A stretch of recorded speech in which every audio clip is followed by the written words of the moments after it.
और बुद्ध के काल में इसको सन्निपात बहुत बोलते हैं। सन्निपात यानी शनिचर को हम बैठते थे। अब आपको पता चला होगा कि शनिचर को हम बाहर नहीं काटते, शनिचर को तेल नहीं लगाते, शनिचर को कोई अच्छा काम नहीं करते, शनिचर को घर का उद्घाटन उपयोग नहीं करते। इसके पीछे का राज है, ये सब लोग की कल्चर थी, सब लोग की संस्कृति थी और ये संस्कृति बमनों ने लाई है, इसीलिए सब लोग की संस्कृति का विरोध करना। बाबा साहब का ग्रंथ है रेवोल्यूशन एंड काउंटर, क्रांति और प्रतिक्रांति। दूसरा ग्रंथ है एनिलेशन ऑफ कास्ट, जाति का बीजना, जाति का निर्मूलन। इसमें बाबा साहब लिखते हैं कि भारत का इतिहास जो है वो दूसरा कुछ भी नहीं है, ब्राह्मण और श्रमण संस्कृति के बीच का झगड़ा। The history of India is nothing but the conflict between ब्राह्मण एंड श्रमण कल्चर, ऐसा बाबा साहब का कहना है। तो बाबा साहब कहते हैं कि 2000 साल 2500 साल पहले, बुद्ध के पहले जो समन संघ था जिसको शाक्य संघ कहते थे, उसके बाद बुद्ध ने उसको समन संघ बनाया। ये शाक्य संघ से पहले का समन संघ था, लेकिन बुद्ध ने उसको बहुत फाइन ट्यून किया। वही समन संस्कृति के साथ ब्राह्मण संस्कृति का झगड़ा हुआ और हमारे बीच में कुछ बुरी बातें डाल दी गई। उसको जाति व्यवस्था कहते हैं, वर्ण व्यवस्था करते हैं, और उसमें आपको डाल दिया और अपने अपने बीच में जगह लगा दी। तो ये हमारी पहचान जो है, बाबा साहब ने कहा कि जब तक आपकी पहचान नहीं है तब तक आपको कोई पूछता नहीं। बाबा साहब कहते हैं कि आप जब अपने गांव में जाते हो तो क्या बोलते हैं, ये महार है, मातंग है, चमार है, ग्वार है, सुथार है ना, कुंभी है, पाटिल है, ऐसा बोलते हैं।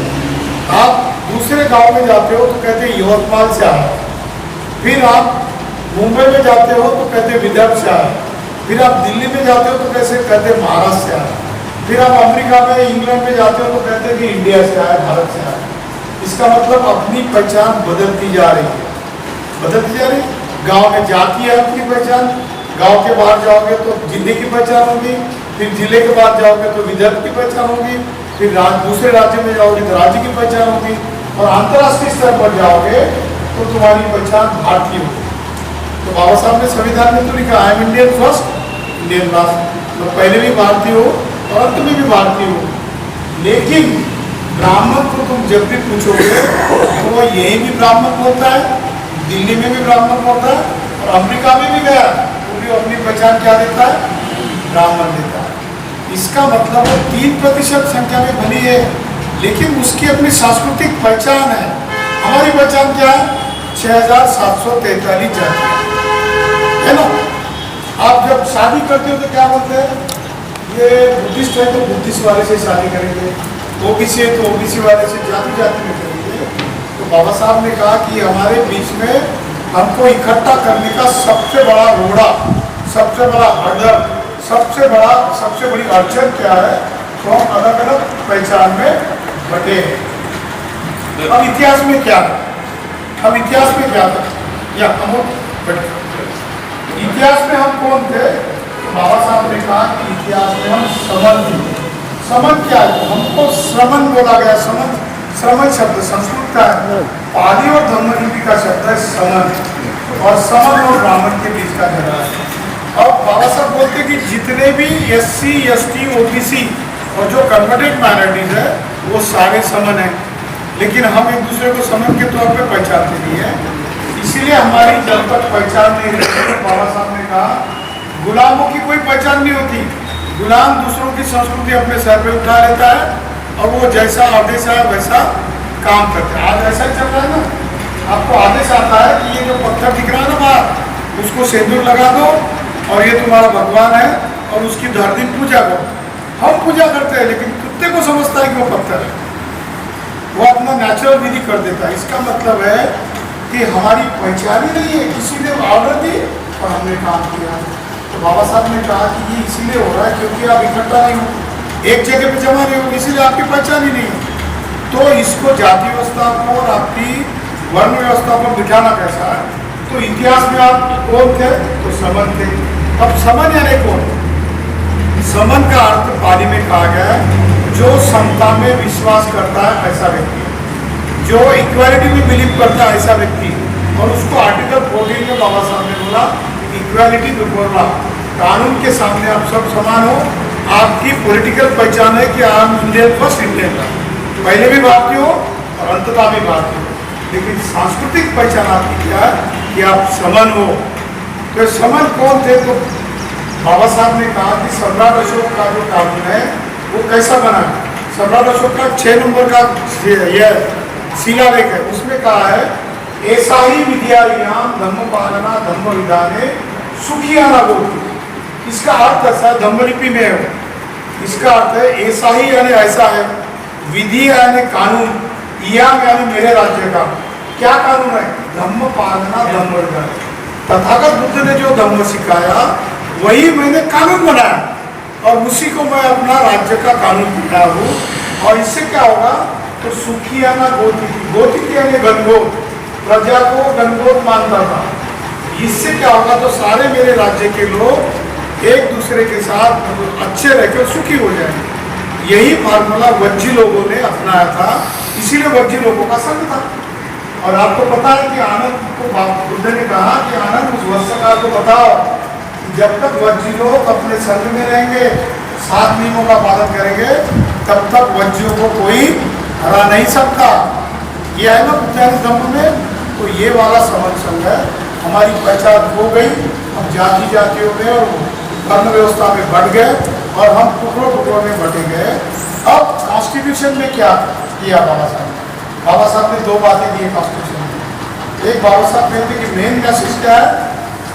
To create a casteless society, जाति विरहित समाज की रचना करना है संविधान का पहला काम है।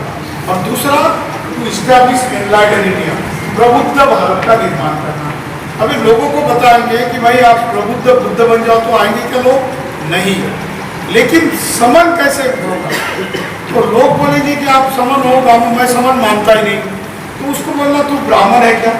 वो बोलेगा नहीं। अगर तू ब्राह्मण नहीं है तो तू भी समन है और मैं भी समन हूँ। इसका मतलब अपना 1 to 1 मैच हो गई, समन वर्सेस ब्राह्मण। जो ब्राह्मण है और जो ब्राह्मण नहीं है वो समन, और जो ब्राह्मण हो अपने से अलग होगा। तो 1 to 1 फाइट हो गई। ये मैसेज है बाबा साहब का समन संस्कृति। लेकिन हम इतिहास में चलते हमारी पहचान हो गए।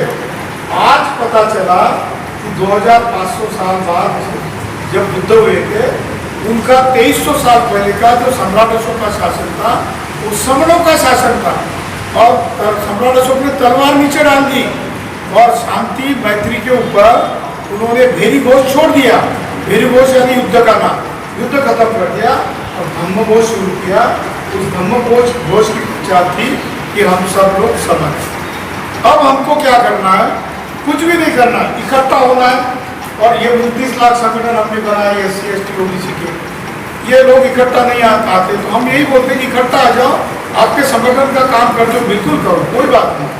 पर जो भी काम करना है क्या आप इकट्ठा आकर कर सकते हो? अगर ऐसा नहीं करोगे तो क्या होगा? इस लोकसभा में देखा हमारी कितनी सीटें हैं? एक पक्ष जो 3रे नंबर का राष्ट्र का मुख्य पार्टी था, आज उसकी कितने मेंबर ऑफ पार्लियामेंट है? 0। क्यों? क्योंकि हम समन करके हमारी आइडेंटिटी नहीं है, जाति जातियों में पार्टी में बटे हैं, इसीलिए हमारा हाल हुआ। तो एलिनेशन ऑफ कास्ट में बाबा साहब कहते हैं every political revolution precedes culture and social revolution. जब तक आपकी सांस्कृतिक और सामाजिक पहचान नहीं होगी तब तक आपकी राजनीतिक पहचान नहीं हो सकती है। तो बाबा साहब का स्टेटमेंट है, मेरा नहीं। तो इसीलिए समझ संघ ने सोचा है कि फिर हमारी पहचान इकट्ठा कैसे होगी? तो हम एक दूसरे को यही कहना शुरू कर दें कि आप समन हो, मैं समन हूँ। समन संघ से क्या हुआ कि 4-5 शादियाँ भी हो गई 2 राज्य से। लोग जाति पूछना भूल गए और समनों के बीच में शादियाँ होनी शुरू हो गई। SC ST का भेद खत्म हो रहा है और जातियों का भेद भी खत्म हो रहा है। तो एलिमिनेशन ऑफ कास्ट, जाति खत्म होने का प्रोग्राम शुरू हो गया। तो ऐसा ही बहुत सारी मीटिंगें लगती है हमारी हर दिन रात को 8 बजे से 10:30 बजे तक। मैं बता रहा हूँ 2021 के 5 मई से हम लोग समर संघ में जुड़ना शुरू किया। उनको पता ही नहीं था कि हम क्यों जुड़े। कोरोना था, सब लोग घर में बंद थे, क्या करना? तो ऑनलाइन प्लेटफॉर्म शुरू हो गया, जूम मीटिंगें शुरू हो गई। हमने बहुत सारी मीटिंगें ली, लेकिन कभी कभी हमने अम्बेडकराइट लोगों ने इकट्ठा आना शुरू कर दिया पहले मीटिंग में 78 लोग आए, दूसरे दिन 59 हो गए, तीसरे दिन 40 हो गए, चौथे दिन 24 हो गए, और पांचवें दिन से हम 6 लोग थे ना, 6 लोग ही उपस्थित रहते। एक दूसरे को फोन करते थे, उसको फोन करो मीटिंग में नहीं आ रहा, क्योंकि मीटिंग के कुछ एजेंडे नहीं थे। एजेंडा क्या था कि मैं मेरी बात दूसरों को सुनाऊं, मुझे इतना ज्ञान है, मैं दूसरों को सुनाऊं, और समझ सबका उल्टा था। 5 मई 2021 से शुरू हुआ ये है, आज की मीटिंग 1173वीं मीटिंग है, लगातार नॉन स्टॉप चल रही है मीटिंग। वहाँ पर कोई खुद की बात नहीं कर रहा, मुझे लीडर बनना है, बिल्कुल नहीं, मुझे पैसा कमाना है, बिल्कुल नहीं, मुझे लीडरशिप में चमकाना है, बिल्कुल नहीं, मैं ही अकेला बड़ा हो जाऊंगा, बिल्कुल नहीं, मैं संगठन बनाऊंगा, मैं अध्यक्ष बनूंगा, बिल्कुल नहीं। हम करेंगे, we the people of India. Baba Saheb ने शुरुआत कहाँ से की? आपको पता है, संविधान की जब शुरुआत हुई थी तो 4 नवंबर 1948 को एक रेजोल्यूशन आया था। हमने संविधान तो बनाया, लेकिन संविधान की शुरुआत कहाँ से करना? तो कोई लोग बोल, जो हिंदू थे उन्होंने बोला गॉड, ईश्वर के नाम से बोलो, क्रिश्चियन थे उन्होंने थे गॉड के नाम से बोलो, मुस्लिम बोल रहे थे वो अल्लाह के नाम से शुरू करो, कांग्रेस वाले बोल रहे थे गांधी जी के नाम से शुरू करो। लेकिन एक मोदी साहब, उसने कहा शुरुआत होगी we the people of India से। बोले क्यों? क्योंकि हम भारत के लोग इकट्ठा बनकर इस देश को निर्माण कर रहे हैं। किसी एक के बाप का देश नहीं है, हम सबका देश है।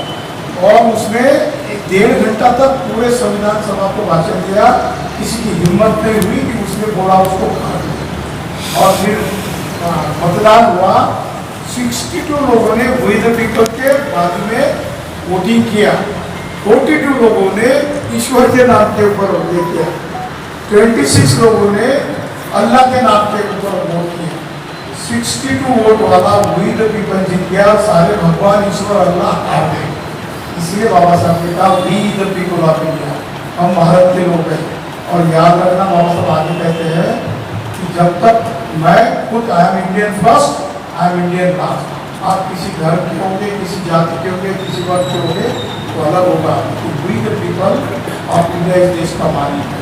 तो बाबा साहब ने ये भी बोला 25 नवंबर 1959 को, ये याद रखना, जब कोई एक आधा व्यक्ति देश से बड़ा होना चाहता है, एक आधा संगठन देश से बड़ा होना चाहता है, एक आधी विचारधारा देश से खुद को बड़ा होना चाहता है, तो समझ लेना देश खतरे में।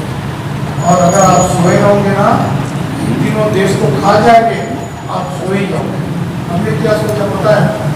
हम बोलते हैं कि बस्ती का वो आखिरी वाला आदमी है ना, उसके घर पे आते हैं, मेरा क्या जाना, मैं चद्दर लेता हूँ, सो जाता हूँ।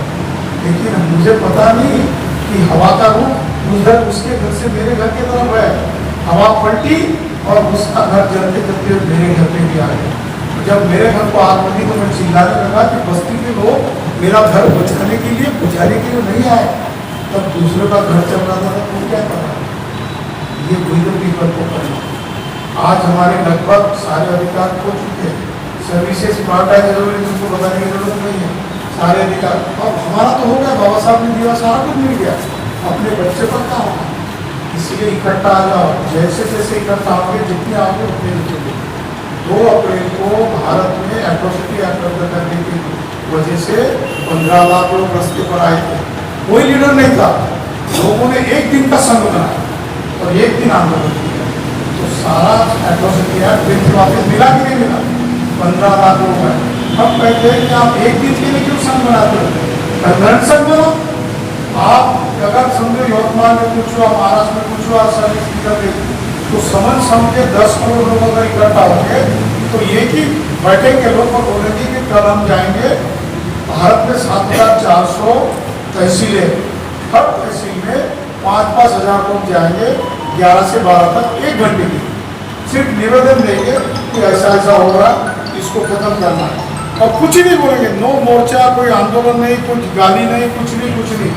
हर तहसील में 11 से 12 के समय में पूरे भारत के 5,700 तहसीलों में 5,000 लोग इकट्ठा होंगे। 5,700 गुणिला 5,000 कितना होगा? तो लगभग 2.5 करोड़ लोग भारत में अगर एक ही वक्त 1 घंटे के लिए इकट्ठा आते हैं, अपना टिफिन लेके आएंगे और वहाँ पे खाएंगे, किसी से कोई बात नहीं करेगा, तहसील का रिपोर्ट जाएगा, पुलिस का रिपोर्ट जाएगा कि भारत के 5,700 तहसीलों में लगभग 2.5 करोड़ लोग इकट्ठा हो गए। उन्होंने क्या बोला पता नहीं, लेकिन इकट्ठा हो गए। सरकार आपसे डरे, ये ताकत है जिसको डरेगा संघ शक्ति। बाली का शब्द बुद्ध बोलते कि संघ में ये ताकत है। ये संघ शक्ति की ताकत कैसी हुई? तो बुद्ध का विचार सम्राट अशोक ने लिया, उसका कानून बनाया, तलवार नीचे डाली, लेकिन सम्राट अशोक ने बुद्ध का विचार अफगानिस्तान, ईरान, इराक, पाकिस्तान, ये सारे मंगोलिया यहाँ तक पहुँचा। आज का एशिया है, उसका 2/3 एशिया सम्राट अशोक की कानून संबोधित था। तलवार तो नीचे थी, कुछ किया, किसी की हत्या की। सम्राट अशोक के काल में कलिंग के युद्ध के बाद में सम्राट अशोक ने किसी की हत्या के ऐसा कोई उदाहरण है? उल्टा सम्राट अशोक ने यूनिवर्सिटियां बनाई, प्रोफेसर थे, इंजीनियर्स थे, वाइस चांसलर थे, व्यापारी थे, ट्रेडर थे, उसके साथ भिक्षु संघ था। और देखते देखते भारत जमहूरी बन गया और वो 1200 साल तक टिका। और जैसे हमारी यूनिवर्सिटियां खत्म हो गई, हम टूट गए, हम लोग जातियों में बन गए। तो इकट्ठा आने की ताकत क्या है, इसको बुद्ध का जानो, संघ शक्ति। तो इसके लिए क्या करना है? दीक्षा भूमि में हमको 12 तारीख को जो दीक्षा भूमि का समय है, वहाँ पर हम 50,000 लोगों को टैग ये लगाएंगे, बैचेस। उस बैचेस में हम क्या करेंगे? मैं समन हूँ, इसमें सारे जो हमारे समन पूछे हैं ना, बुद्ध है, सम्राट अशोक है, दूसरा है, सावित्रीबाई है, संत रविदास है, अन्ना साधु, ये सारे बिरसा मुंडा है, इनका बैच लगेगा। मैं समन हूँ, हम सब समन। ये मैसेज हमको देना है और हमने सोचा कि 2029 तक कम से कम 1 करोड़ लोगों को ये विचार पहुँचाना है कि हम सब समन, मैं समन। इतना भी हो गया और ये कार्य संख्या तो सब कुछ हो गया। तो इसीलिए 12 अक्टूबर को आपको दीक्षा भूमि में पहुँचना। 10 और 11 अक्टूबर को अमरावती में ऐसी नेशनल लेवल की समिति रहेगी, 400-500 लोग आएंगे। 10 तारीख को अमरावती में आओ, 11 तारीख को केरल कैंप लगेगा और 12 तारीख को सवेरे निकलना है दीक्षा भूमि के लिए।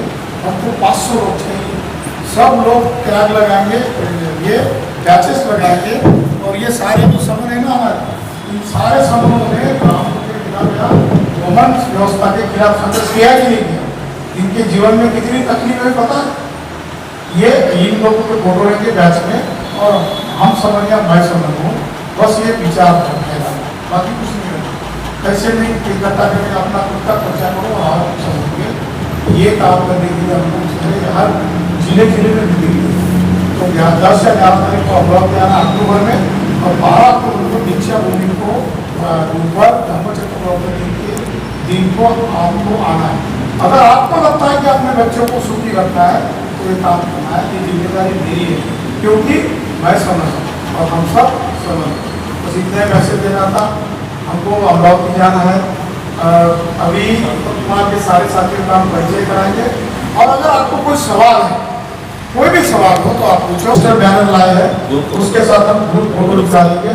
अगर किसी का सवाल नहीं है तो हमारा संघ समान संघ, हम सब समान है, हम सब समान है, मैं समन हूँ, हम समान है, हमारा संघ समान संघ। हम बोलते हैं हमारा संघ, हमारा संघ, मैं समण हूँ, मैं समण हूँ, मैं समण हूँ, हमारी पहचान, हमारी पहचान, हमारा संघ।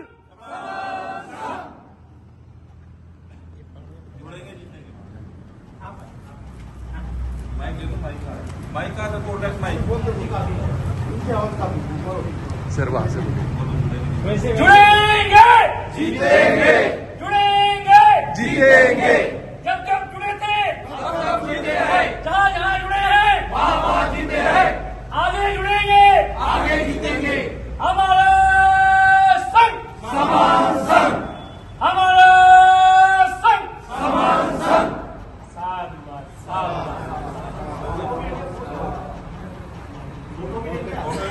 फोटो भी है, वीडियो भी है।